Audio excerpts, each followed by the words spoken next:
that, Sue. All right, now let's let's talk a little bit, guys, about the intel portion of the call.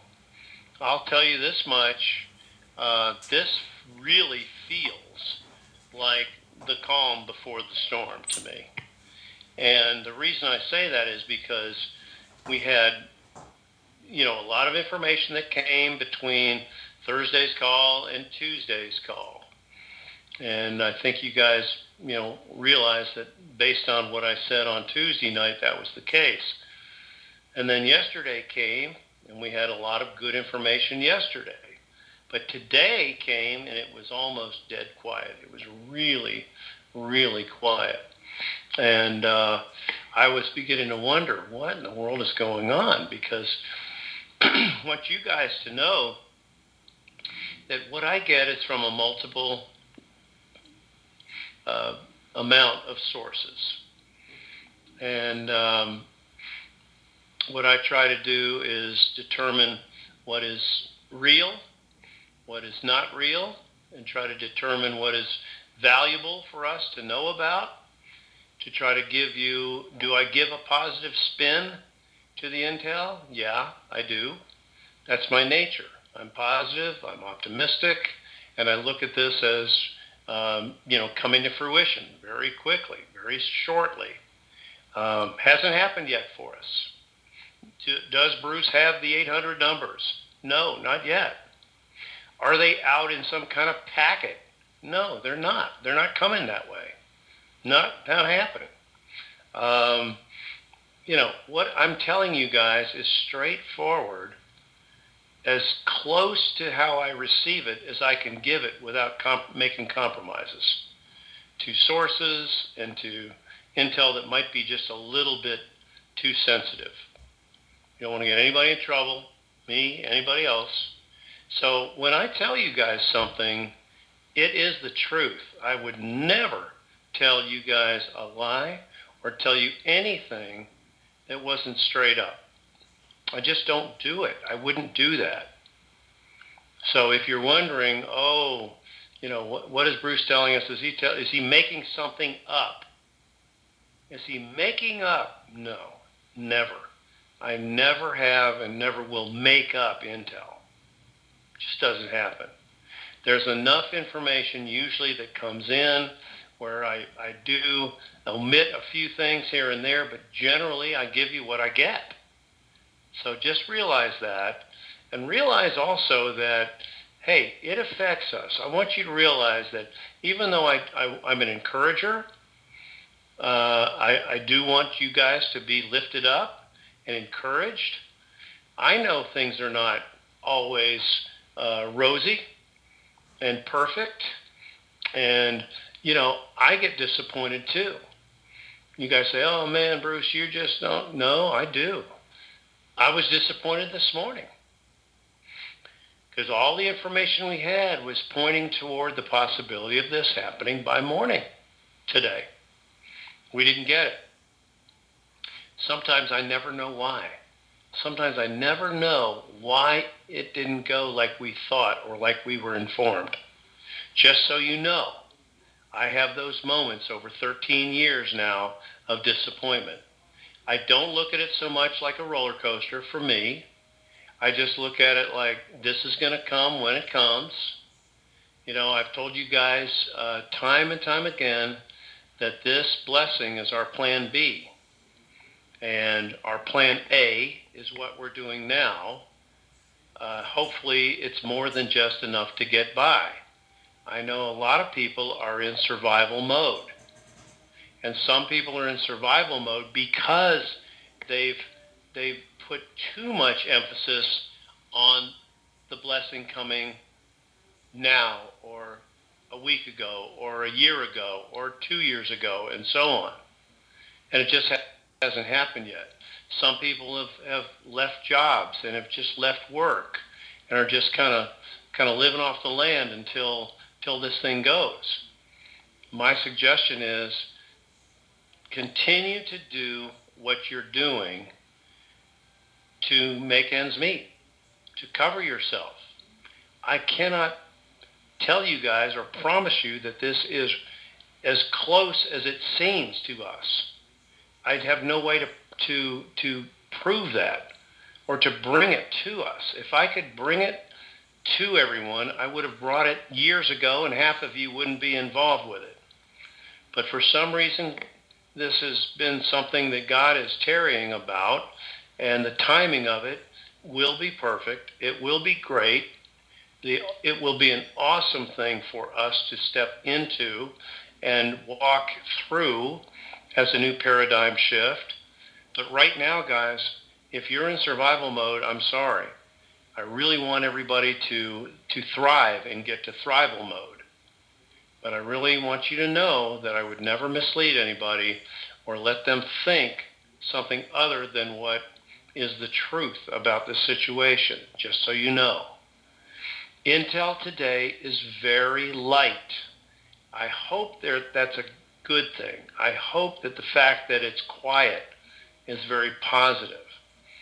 I know that the redemption centers, for example, are somewhere between 50 and 65% staffed right now. We were on a skeleton crew over the Memorial Day holiday weekend, and now they're ramping back up. We know that there are thousands of HSBC employees ready to help out at Tier 1 and Tier 2 banks. We know that Wells is hiring like crazy over the last couple of months, and they're trying to fill in where they need at the redemption centers and at the other banks as well. And I think they're going to get there. I do believe that they're getting what they need done. I also know that we haven't heard anything about an international rate yet from Iraq, although I did hear what the rate would be roughly in a range between this and this as an in-country rate in Iraq. And I think it must be driving the Iraqi people nuts because they're ready to take off and go and pretty much are all set with guys, they've got banking now that they can do from their phones anywhere in the world with Rashid Bank and Rafidian Bank through Chase. Kind of like we would do it here. I mean, it's all set. They're doing it. They've got it ready. Let's see, what is their start date on that? Saturday? Yeah, Saturday. They're going to be starting to do what I think they call it remote banking, something to that effect. You know, on remote devices like this through Rashid and Rafidian Bank through the relationship with Chase. It's really cool. From anywhere in the world, that's kind of cool. Now, that is going to take place on Saturday. Does that mean anything as far as a start? I don't know. Maybe it does. I tell you, because we have heard that, for example, remember, guys, we talked about the Tier 2s and the Tier 3 groups. Those of us in the internet group are part of Tier 4.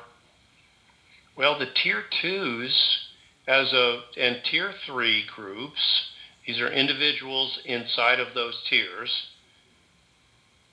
As of 4 o'clock yesterday Eastern Time, 13,000 in those groups had been hydrated. In other words, had been paid and had access to their funds. And then at 7:02, 3 hours later, at 7:02 p.m., the number was up to 28,000 had received funds and so on. So what does that mean? It means they're moving through Tier 2s and 3s. And they are still getting it on Tier 3s. As of an hour ago, I heard that they are still working through them. I would have thought they might have finished up, but they're still continuing to process. They're continuing to process. They're running tests out west. They've done some tests,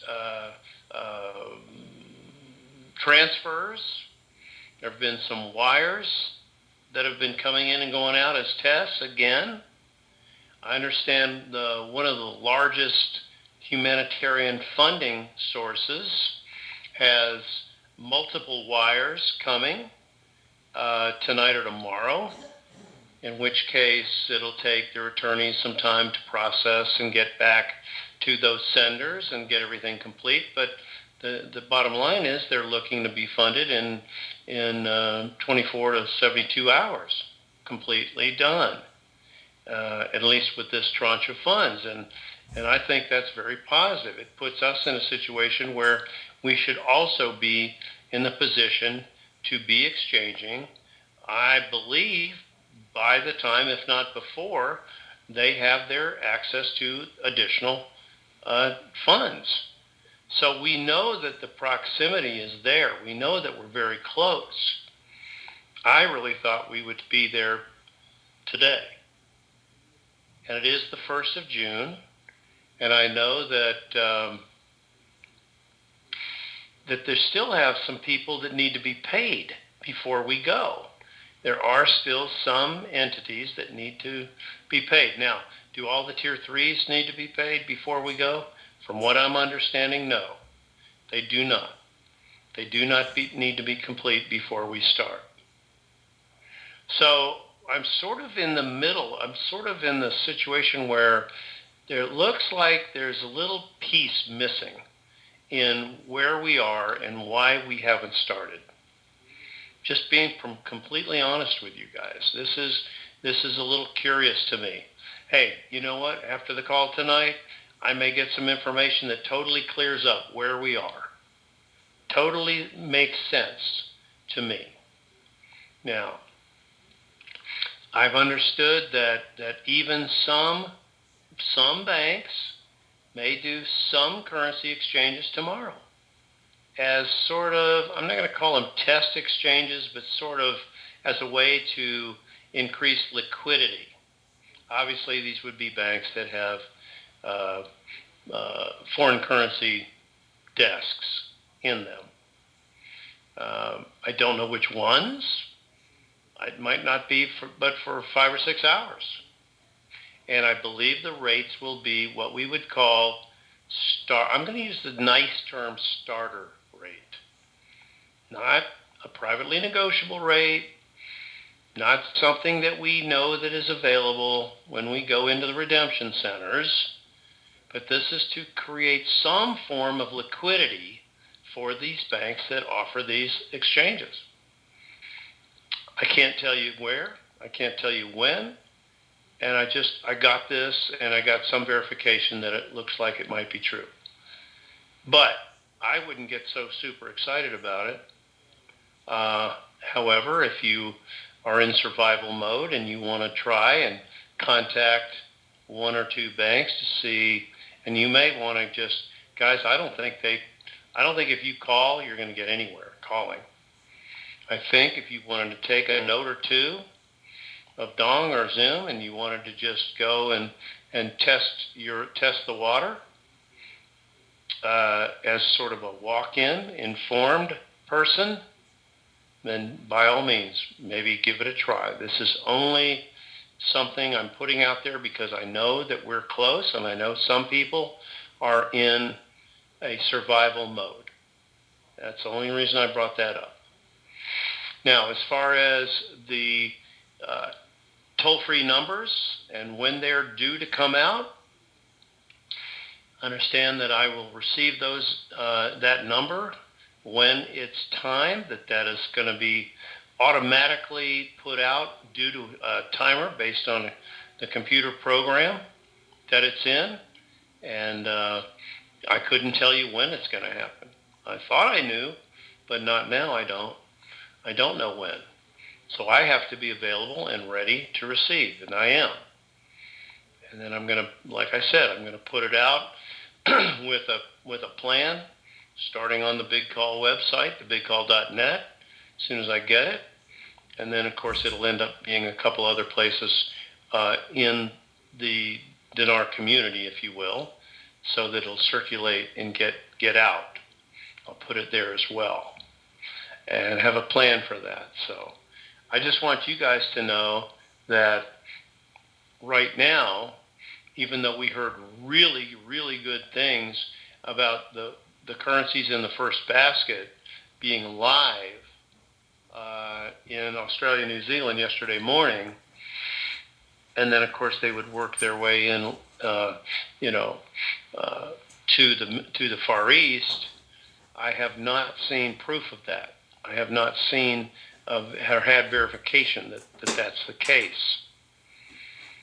We've heard of exchanges being done in Europe, in London, in parts of Africa, but we do not have it here yet, except we did have some so-called backdoor exchanges at some of the banks with people that had purchased, that were called by the banks for people that had purchased currency from some of the banks. Now, we'll see what transpires beyond tonight.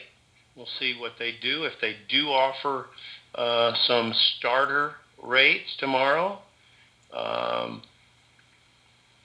and you're in a situation where you're in survival mode, by all means, be willing to check it out. But I wouldn't call. It wouldn't do you any good to call the bank. You might just try to just stop by one or two places that you know have foreign currency counters. All right. Now, as far as the readiness, we know the redemption centers are in process to become fully ready and in active status again.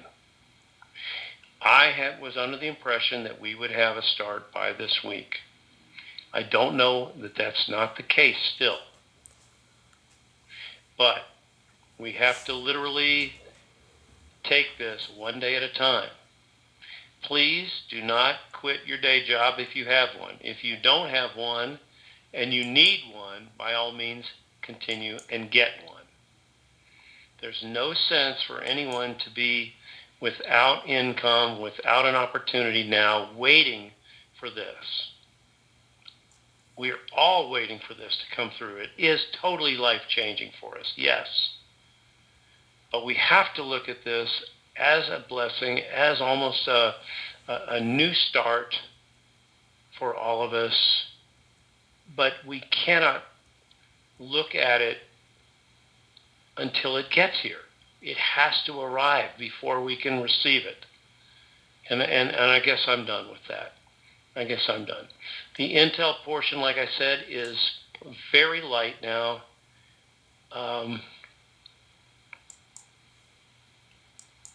And I think that we are, and I may get more information before the call is out. Sometimes I do. If I do, I'll be sure to bring it. But as it is, just trust me. I want everyone to benefit from this. I don't want to lose anyone in the process. And I'm just being as genuine and as honest as I can about where we stand right now.